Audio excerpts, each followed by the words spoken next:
All right. We talked about the quarterbacks that we were impressed with and the young quarterbacks. Every quarterback that's now currently in the playoffs is under 30 years old, which is sort of crazy. It feels like Baker's been around forever and Jared Goff's been around forever. Patrick Mahomes, obviously. Let me ask you this, because given the way that Jordan and CJ played in their debuts, how important, and Brady, I'll ask you this first, how important is experience?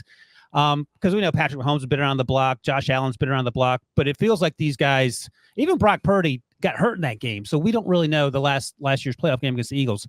Does it matter? Does it not matter? Are they so far along in their rookie seasons or their starting years that they're ready to go? Maybe. I mean, I think the tough thing is for the guys who don't know what they don't know, meaning the young quarterbacks, CJ Stroud or Jordan Love, like there's a level to thinking like, dude, we're going to be here every year, right? Like we're going to get back this every year. We're going to be in this. Like you don't understand how rare these opportunities come and how hard it is to get to the playoffs, let alone get to the divisional round. So there's definitely a power in being able to watch a team play loose, play free, and not have really any concerns, right? Because you're playing with house money. And then on the other side, there is wisdom in, hey, we've been here before. We know how to prepare ourselves, prepare our body. Right. We know how to make adjustments in game too, which is always a huge piece of how things operate once you get to the playoff level as things speed up. So there definitely is an importance to that too. But also for guys like Josh Allen and Patrick Mahomes, they understand how hard it is to get to this point, how hard it is to get through one of each other just to get to that spot. So I kind of look at it and think it's nice if you're Jordan Love and CJ Stroud to an degree to be just able to go out and say, no one's expecting us to win. No one's expecting us to come close in this case. I can go out there and play free, and I'll be here probably next year. That's most likely the train of thought. It's probably a little lighter on them, I would say, as a quarterback. For sure, and I was going to piggyback off that and say the same thing. You stated it perfectly. You don't know what you don't know. You can be naive and have success in the NFL because, like you said, they're thinking, well, we made the playoffs this year. This is what we're going to do from now on. Every year. Not knowing that it's extremely hard to just get into the playoffs, not even to the divisional round where you're blessed to advance past the wild card. So if you look at guys like Josh Allen and Patrick Mahomes, and even throw Lamar Jackson in there, they know there's an added pressure because they know they're going to have to knock off one of those three-headed monsters to advance to AFC Championship game. So they know Lamar knows coming into this game, I'm 1-3 in the playoffs. This is what everybody is talking about.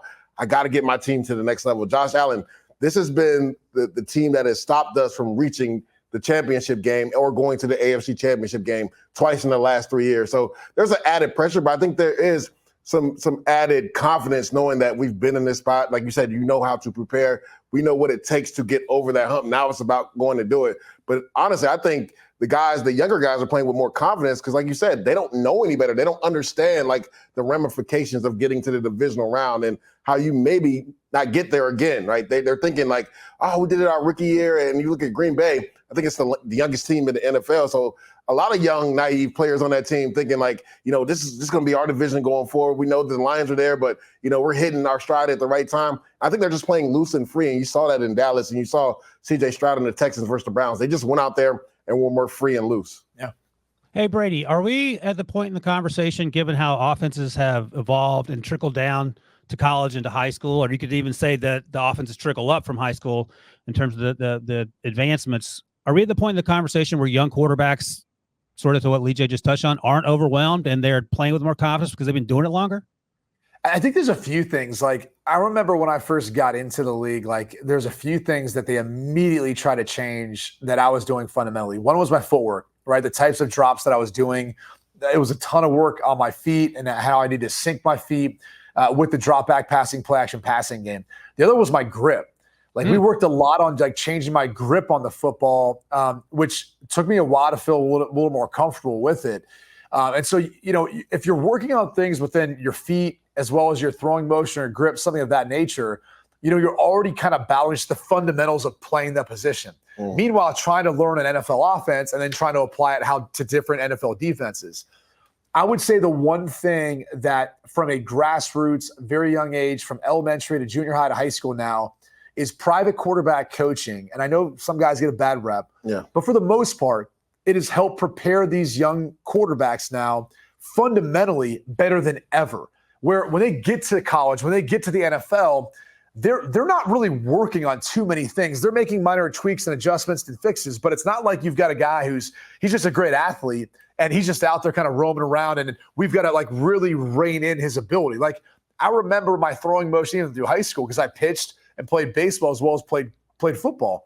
And it was always like a battle of like one part of the year you're kind of throwing the ball one way, one part of the year you're throwing it another way. Yeah. So, that's no longer really like what the case is. These guys specialize. They're with a coach when they're young. Yeah. And much like you got a swing coach in golf, you got like kind of a swing coach in football where you're playing quarterback. And I think because those guys now are so much better prepared fundamentally and technically throwing the football, it really only allows them when they segue into the NFL to have to learn an offense. And then on top of that, they're not having to make the transition of saying like, hey, you played in shotgun, you're in a bunch of RPOs.